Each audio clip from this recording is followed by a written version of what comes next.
I've selected this piece today to critique, but if you want your work critiqued, if you want to see your work on my screen, on these videos, just go to istebrak.com and click on the subreddit icon right here. That'll take you to my subreddit where you can submit your work for critique.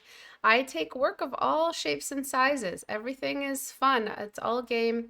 I love talking about art and I love talking about your illustrations. So if you guys want to submit your stuff, please do. Again, you can submit any type. You can do environment design, gesture drawings, anything you want really, as long as it follows the rules and you flag anything NSFW. All right, so this piece has no focal point. This piece has no focal point, meaning that everything is trying to be a focal point on this piece.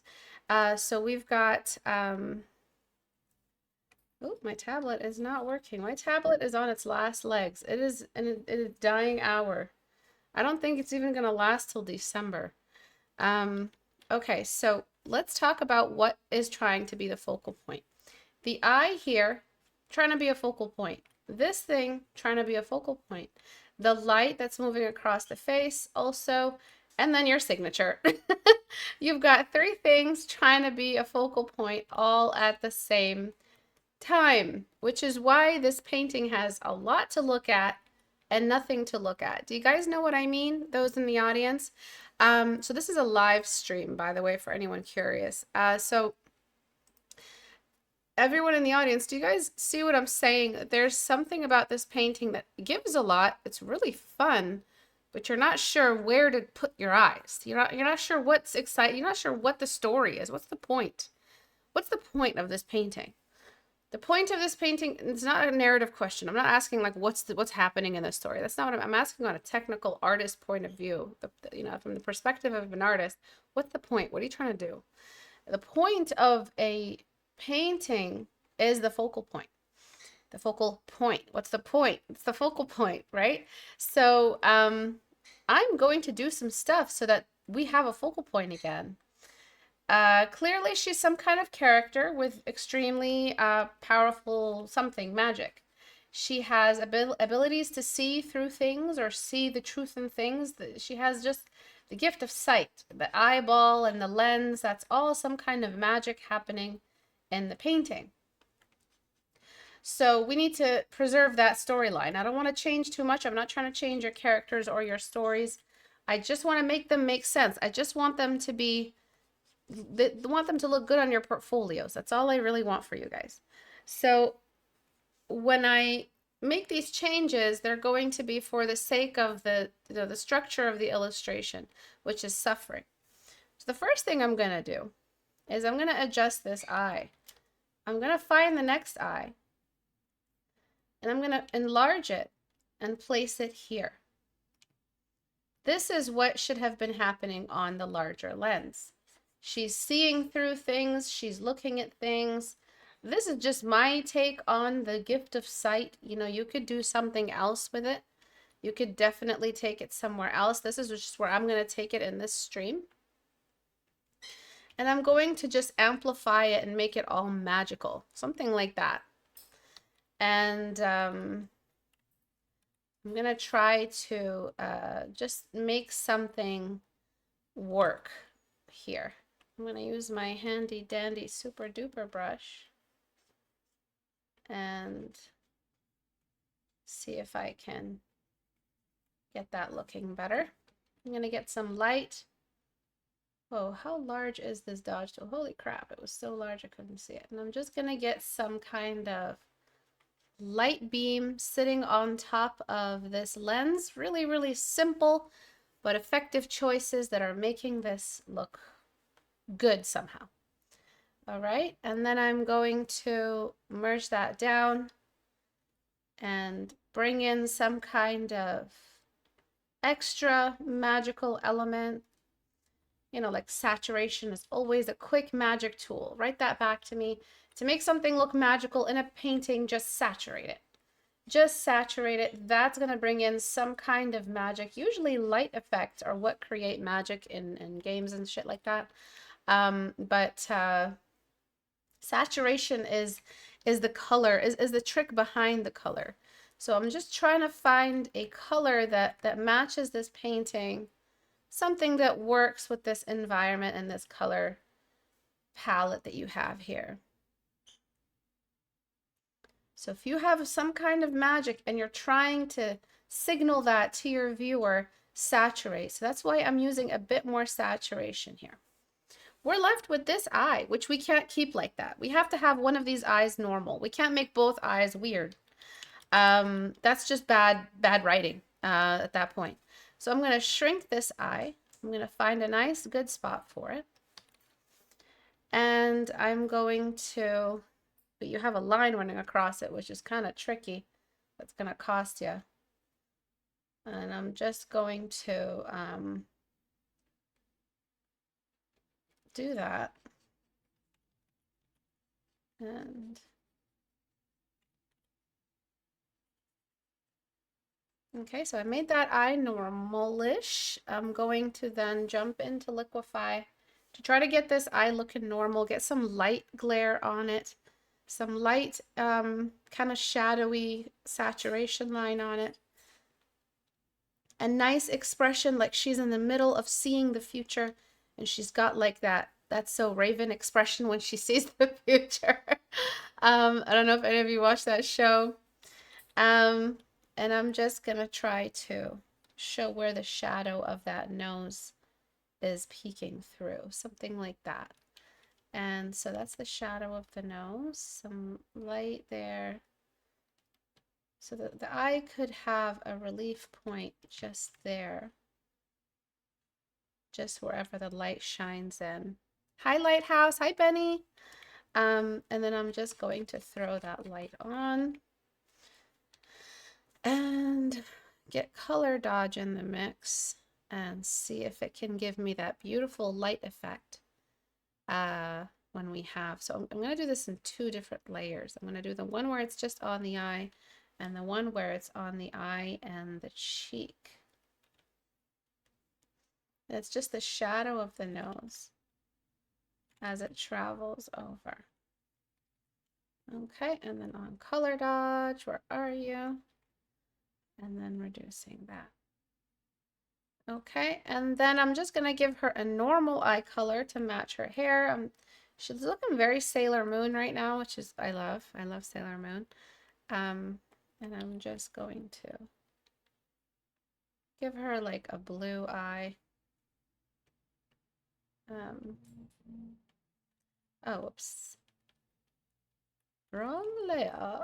All right, there we go. And I'm just going to, oh, right, I'm still on course. And then the part of the eye that touches the light gets it to be a little bit more green. And I'm just going to try to give that eye a bit more detail. So see what's happening? We've got a lot more now for the viewer to look at than before.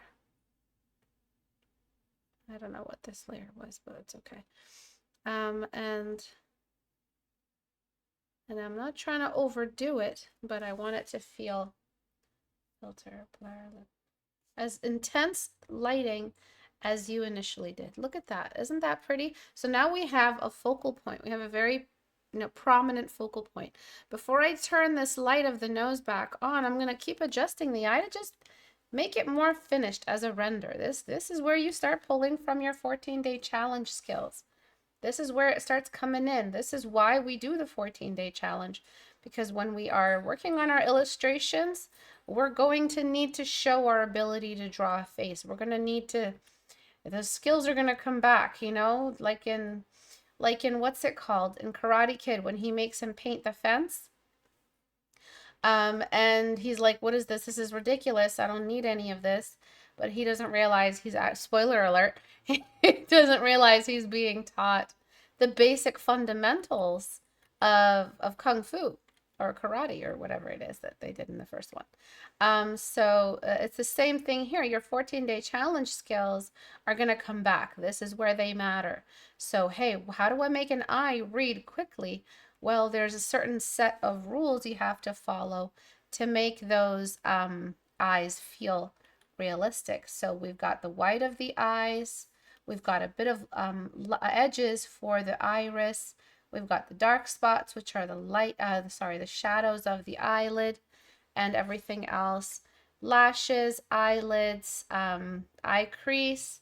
So we're trying to get all of these here to check, check, check, and make sure that we have all of those things squared off so that we have a complete focal point. We did not have one before, and that was problematic because it was just nothing. There was nothing. The painting was giving nothing. Clean that up. And I'm just trying to make this eye just seem like she's focused, you know, like she's just like focused. She's looking forward, trying to make those eyes open right up.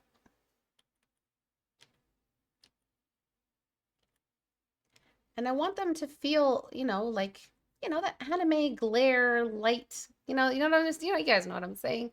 All those tricks they do in anime to make eyes just look beautiful and just like so much larger than life, and everything's glittering and everything's glowing with the glow of 1,000 love songs, and everything's always really cool.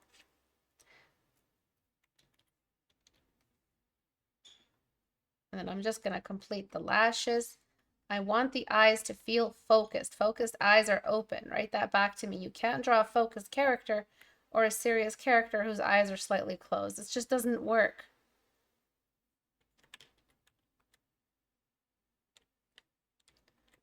And then we're just gonna throw the next eyelid on top. I'm gonna use this skin tone to kind of show where the hair is, where the bangs are, just to complete that bang shape by painting in the negatives. Do you see what I did? I didn't paint any more hair or lighten her hair anymore. I just painted the space in between the hair.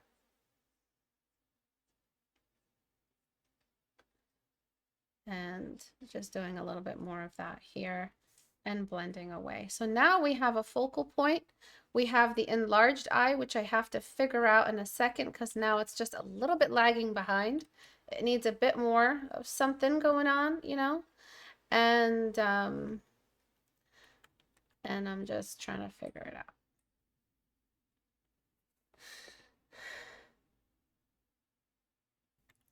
And yeah, I do upload a pretty unedited version of today's stream. So I upload the short reels on my Instagram, but I do upload most of this stream today. I just edit out like some entry and exit stuff, and some swear words here and there. But yeah, the stream is pretty much intact once it's re-uploaded. And I'm just going to throw in, excuse me, a couple more little hair wispies here and there. Okay, so now we have this really, really strong focal point, and I want to keep making it look beautiful. So I'm going to add that shadow that sits in a radial way on top of the eye. It's kind of like a blue-gray, and look what I'm doing. Layer number 1, you can barely see it. Brushstroke number 1, brushstroke number 2, number 3, and we are going to hug the edge just along the lash line. So let me show you exactly what I did. You guys see that? Wait. So brushstroke number 1. Are you guys watching? Brushstroke number 1, number 2, number 3, number 4, number 5, number 6, right there. So we have this huge difference in the eyes now. They just look so three-dimensional. Isn't that amazing? Isn't that magic? After, before, after. That shadow of the upper part of the eye is really what makes the eye pop. Sorry, my toddler, which is also a bird, is just playing with her toy right now. And she's just talking to it and having fun and threatening it and stuff. I'm just going to get a pink, just like a baby pink, and I'm going to run it along the waterline, running all the way to the inside. And then I'm going to just throw a bit of a shadow for the lower eyelid. Again, all your 14-day challenge tricks are coming back. I'm also going to throw a bit of shadow for the upper lip. It just seems like it's missing some volume. And a bit of shadow for half of the lower lip on the shadow side. I'm actually going to get a nice pink color to do that so it can look like lipstick a little bit. And I want to make sure that this lip isn't just disappearing. You had no nose, you had no eye, you had no nostril shape or nostrils in general. Yes, something very slight. So you had nothing happening. It was all too abstract. We need something in between all of that abstract that we can cling to make us see the painting, like just to have a painting. So you can't cancel out all of the focal point. And for the sake of being artistic, we have to preserve some things. And I'm going to show how some hair is just kind of hanging out on top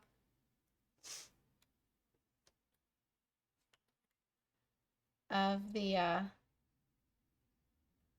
lens, kind of just stuck on top of it, and some more areas here. So her hair just like is in the way, just like so. The Sailor lens, Sailor Moon VR. Actually, that's not the joke. Sailor Sight. Ooh, that's good. Let's call it Sailor Sight. That makes sense. And so I'm just going to just try to, actually, no, that was not in the right spot. Just trying to show where that light is coming from. And then we're going to turn this layer back on. Ooh la la, that's beautiful, right? The light of the sun just coming in. And I'm going to give it a bit of sharpness. So you have the option of making the eyes smaller. You can make them a little bit bigger. And this edge of her head does not feel right. So I'm just going to, I need to use a different brush for this. This is maniacal. I'm just gonna throw a couple more of your, like I'm trying to mimic your brush strokes here.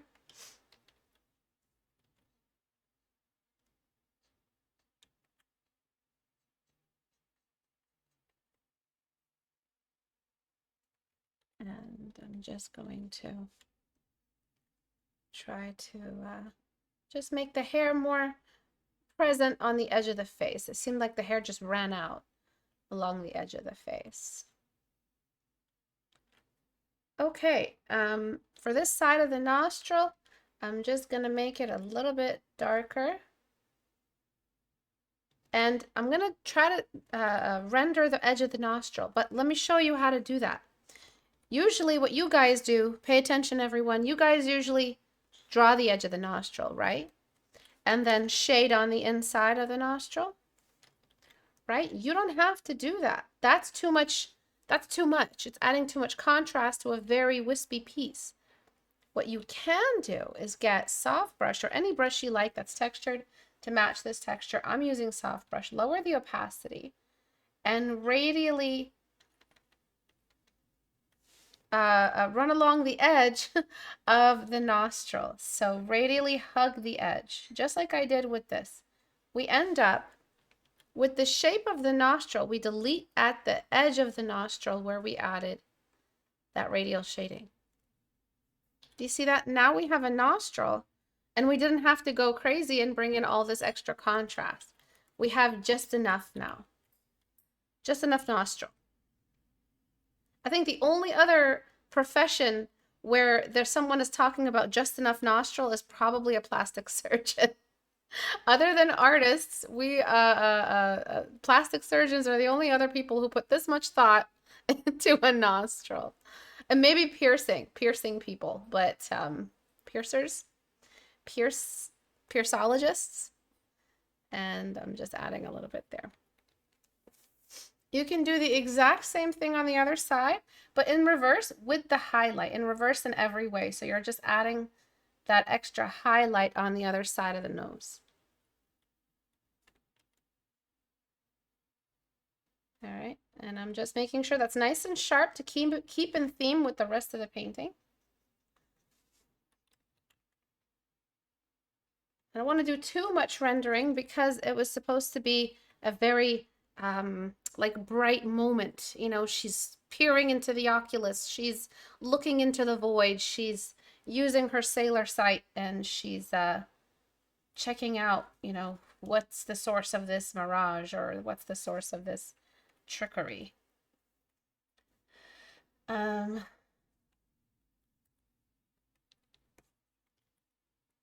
brush is no longer working. Oh, yeah, I'm on the wrong layer. And I'm just blending out a little bit of that nostril. I want to do a little bit more with this eye, but unfortunately, there's only so much I can do before I leave the style. I don't want to leave this style. I want to stick to it. This is what the artist picked. So I'm trying to just complement all those light pockets they added and just stick to the theme of the whole thing. And then I also want to throw in an eyebrow in a new layer. I'm just going to get a nearby shadow color that suits. And I'm just going to try to throw in an eyebrow. But I'm going to delete at the eyebrow so that obviously we can't see it behind the hair. And I just want the expression to be just, you know, like amazed at the magic, feeling the magic, you know. It's just like one of those spiritual moments in like an anime when the character is just in it, you know, in the magic moment, the final reveal. And see how we deleted a lot of the eyebrow, but its impression is still there behind the hair. You don't have to get rid of the eyebrow just because you have bangs. It's still there. Add it in, it adds something. Do you see that? It adds a lot. I'm going to duplicate that eyebrow layer, and you don't have to make it brown. I mean, you can make it a purple eyebrow. Who cares? Do whatever you want, you know? You can make it any color. You see that? It suits. It just works. You can make it the background color. Right? Like it's just making sense for the style and what you're doing in the entire painting. And I'm just doing that. And then I'm going to merge that down. So now we have a very clear focal point. I'm going to clean up a little bit of the patchwork, which is just what's left behind between my drawing and your stuff. And I might throw in some extra detail around the iris. Maybe sometimes when someone has light in their eyes and they have green eyes, they have a little bit of yellow in them, just popping through, which might reconnect the eyes to the rest of the theme of the drawing. You see that? When there's green in the yellow, that's really pretty. And I want to keep that going.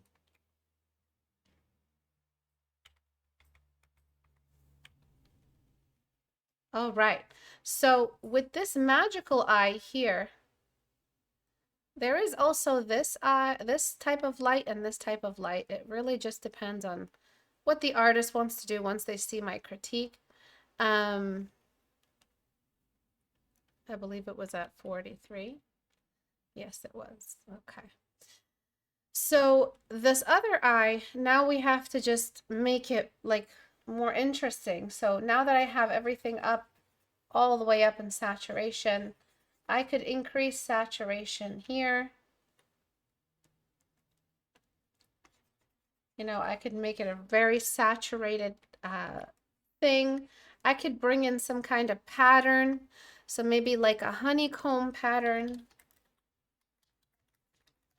Just anything really that might add that extra magical touch. I don't know why I'm thinking honeycomb pattern. It's just, it seems to make sense. I really don't know which of these textures to pick. God, it could be any of these. Any of these could work. And we'll just see what they do. Just a little something to throw in some magic. So I'm going to, where's the marquee tool? Whoops, there it is. And I'm going to just try to cut out a section of it. All right, all right. And just try to make some, do you see what I'm saying? Some kind of magical overlay that can help that magic just add something to this whole moment. This is pretty cool. It brought in some color because it was inversing the color. But it added something. I'm okay with it.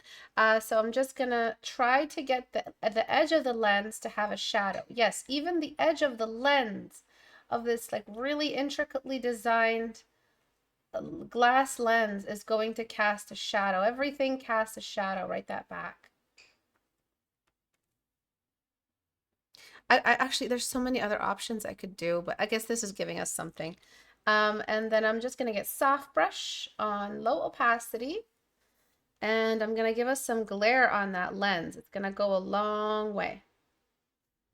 Do you see that? Oh, it's beautiful. Okay, there we go. And then I'm gonna add a little bit more. Actually, I don't like the spot of that glare. Let me change where it is. And just add a bit more here. Okay, and then I think you tried to do some curls here. Those are beautiful. I think it's all coming together very, very nicely. We have a nice focal point now. And I'm just gonna go ahead and flatten the whole image. Crazy, I know. And then I'm just gonna use sharpen tool to try to catch up the rest of, you know, my edits to your drawings edits. You got a lot of stuff going on in here. And that honeycomb pattern, we could kind of use it as a motif and bring it back in certain areas. So exclusion, I think, is what we did. Actually, no, let's put it on color dodge. Oh, that's so pretty. It really just amped things up. So yeah, you could do that in some areas. It's fine the way it was before. There's just so many more cool patterns that we could do. So let me duplicate that layer, change this to blue of some kind, and just use it around this eye, just so we have something else happening in that eye detail wise. I think that's good enough. I don't think this is doing what I want it to do. Unfortunately, it's going to take a lot of experimentation, which I don't want to spend too much time on. And yeah, we could definitely use the extra dodge. So I'm just going to get my super duper eraser brush, which erases like in a really crazy pattern. If I want it to, it doesn't always erase in a uniform way. And then I'm just creating some of that extra bloom in certain areas just to add magic to the moment. Again, saturation adds magic. So I'm trying to saturate the whole painting and catch it up to the rest. And then the framing is kind of off. So, oopsie, let me merge that down. Framing is kind of off. The painting needs to be just slightly to the right. It was kind of off center.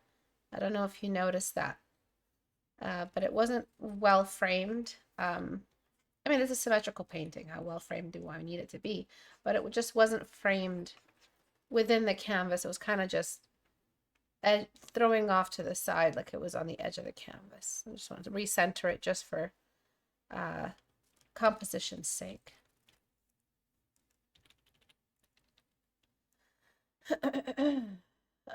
I believe that's it. Let me clean up this edge. And let's take a look at the before and after now. So I did not sharpen around the eyebrow.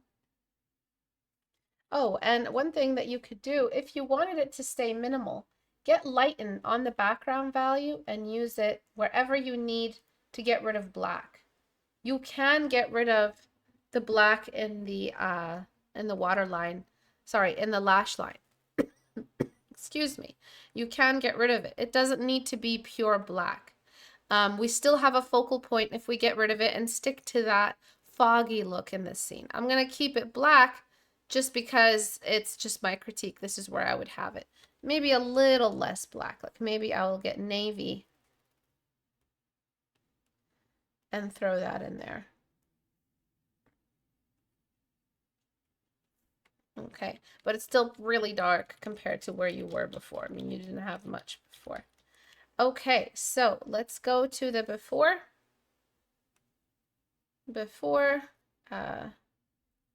I believe I have run out of crop.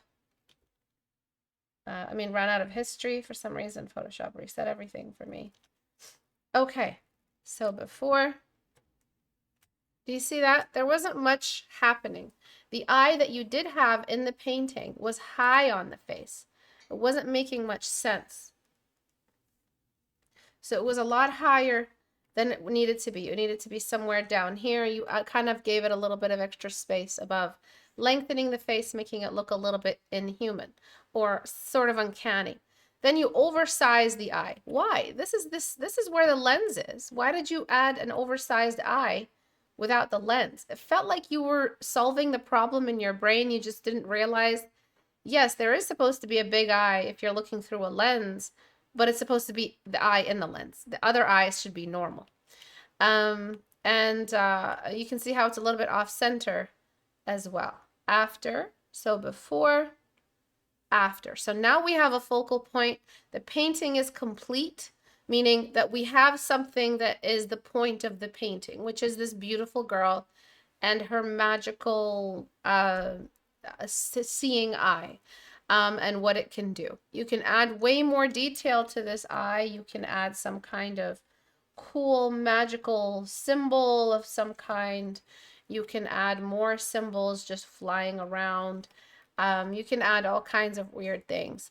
But now you have this space too without losing the focal point. So before, no focal point. You were trying, a focal point was in development, it was pending, but it wasn't quite there yet. And then after, we have a face, it's looking forward, but it's not just a boring front-facing portrait. You've distorted the face somehow, which is always cool. It's always interesting to look at that in paintings, to see that in a painting. That's always interesting to look at. When you take a beautiful face and throw a scar across it, people love looking at that stuff. That's always really, really cool. So I'm just adding a shadow to some of these hair strands, which I forgot. Before, after. Any questions at all?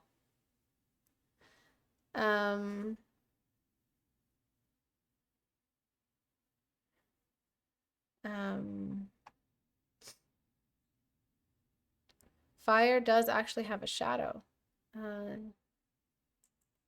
I need to look that up. I feel like the OG image was supposed to be some kind of corrupted version of the character with the cracks and so on. Yeah, it was hard to discern whatever, what was happening. If it is a corrupted version of the character, that's not a narrative I have hold of. I don't have access to that narrative, so I wouldn't know. Oh, right. There's one more little trick I just realized. You get color dodge. Sorry, you get color layer. And you get like a pink or a pinkish orange, and you run it along the edge of every cast shadow. It just looks right. It just looks right. Do it. Like something about it just is, this is what shadows do on skin. It can be pink, it can be blue, it can be whatever you want it to be.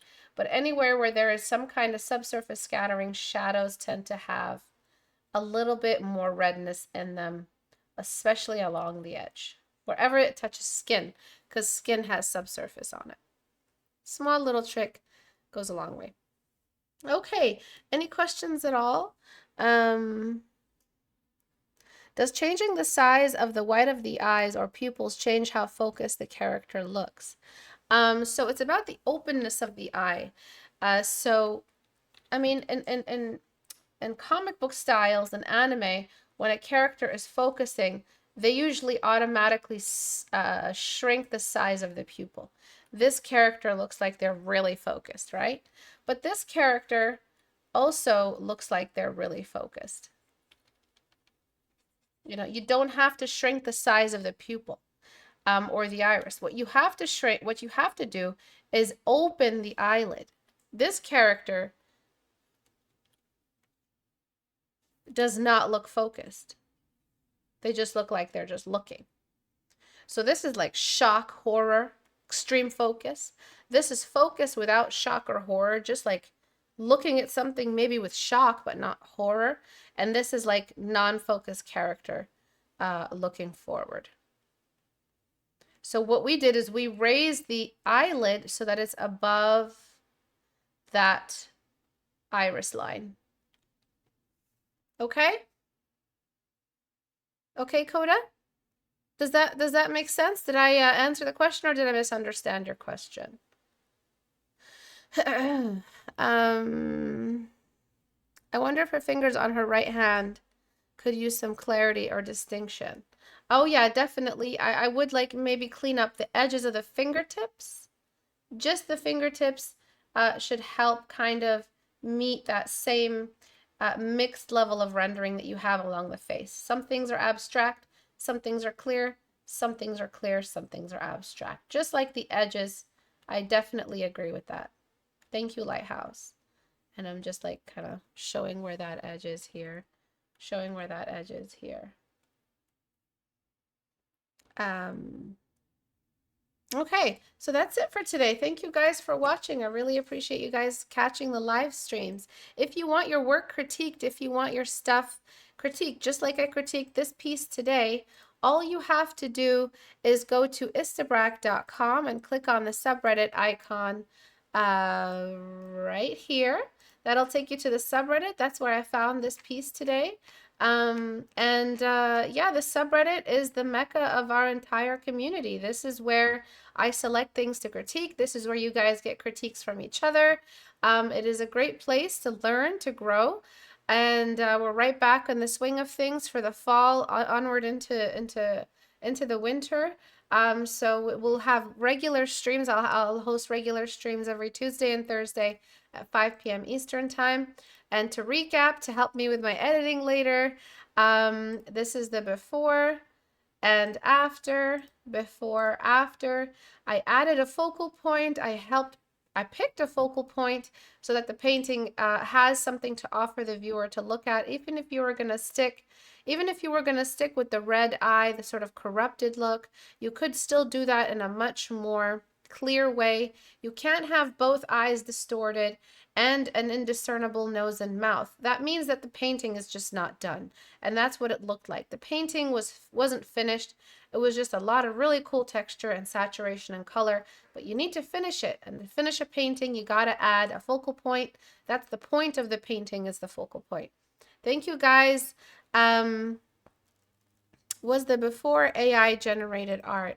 No, it isn't. AI generated art is not permitted in my subreddit. That's the one thing that will forever be forbidden on my subreddit. Absolutely no AI generated art is allowed here, and I don't think this artist used it either.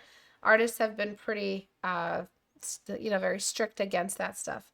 Absolutely no AI accepted in my critiques, and it does not look AI to me at all. AI is a lot more. I don't think AI knows how to be this messy anymore. I think it's still, it's pushing its rendering skills a lot. And so it's starting to like copy higher rendering or even photos. And it just doesn't do that painterly look as well as it used to when it was first. I think it was unintentional when AI first came out. This painterly look, it feels to me from where I'm standing, handmade.